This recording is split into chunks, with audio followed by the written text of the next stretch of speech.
Good afternoon. My name is Mike Grubb. I am President and CEO of the Southern Gas Association. I'm also the Executive Management Council Chairman for this year. Wanted to report on a few things that took place at our recent council meeting. We held it during Great Ideas out in Colorado Springs. We have received a number of emails from people within our section, and ours is a big section. We've got over 10,000 people in our section, and a number of you indicated that you wanted to make sure that we not only stayed on point with messaging to CEOs, but also to others within a leadership team within an organization. So we met at Great Ideas with the CEO Advisory Board, and John Graham was there as well. Our council, along with that board, probably 35 people, fleshed out some really good ideas going forward on how we can make sure we incorporate the needs of that CEO within an organization, as well as the other senior members of the management team within an organization. So we're really excited about that meeting, and we feel we got some more clarity around some of that.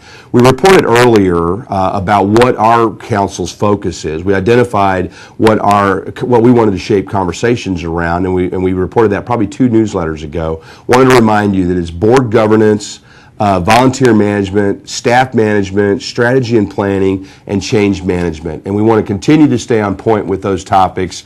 And one document that really helped us do that, we got focused on an executive summary, an executive management section survey, of which approximately 1,000 of us responded to. And we appreciate that very much, because this document will help provide a guideline, an outline, or a roadmap, if you will, for not only the remainder of this year, but for future years for executive management section. A couple of things that we focused on that you all told us you were interested in was developing a leadership think tank.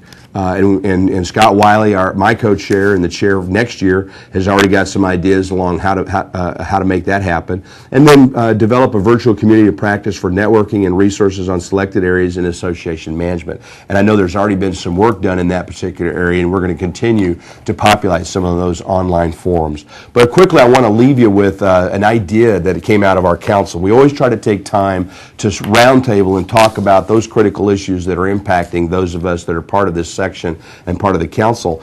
And this idea came from Linda Patterson. Linda is the president of Control System Integration Association up in Wisconsin, and also a new fellow of ASAE, so congratulations to Linda. But Linda is really spending a lot of time and energy focusing on innovation. These are challenging times for us as association managers, and we just need to be innovative to come up with ways to generate revenue and to add value back to our membership. And Linda is actually working on how to become more innovative. It's not actually drilling down and finding new ideas for specific projects, but how to become more innovative. And she's actually this week, March 19th, is facilitating a discussion with a group up in Wisconsin. And part of their handouts included the Harvard Business Review, the March 06 edition. Got a great article in here from Procter & Gamble.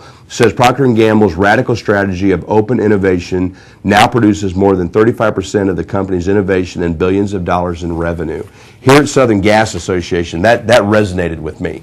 And as I flew away from Colorado Springs, got me thinking about a project that we're working on here, and actually had a meeting yesterday in Houston with some of our members to kind of bring closure to that project.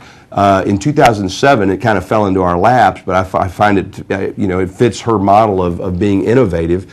In 2007, one of our bigger members approached us and said, here is a $1 million training program that we can no longer administer effectively, and we would prefer, or we would ask that our association actually take these materials and organize a training program for the industry, and you administer it, because in numbers there's scale.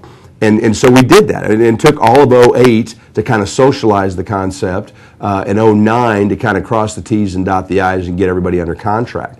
And yesterday, this week we're having our pilot beta test of the actual training program with about 35 students down in Houston. But yesterday we also held the sustaining meeting. How do we sustain the program? And it's exciting to me, and the light switch went off on my flight back home last night, and it kind of ties back to Linda's efforts here, is that we're going to probably form a council that manages that entire training program. And when we have one other council that we formed 52 years ago, And the council that we formed 52 years ago currently contributes about 1/3 of our revenues to our bottom line.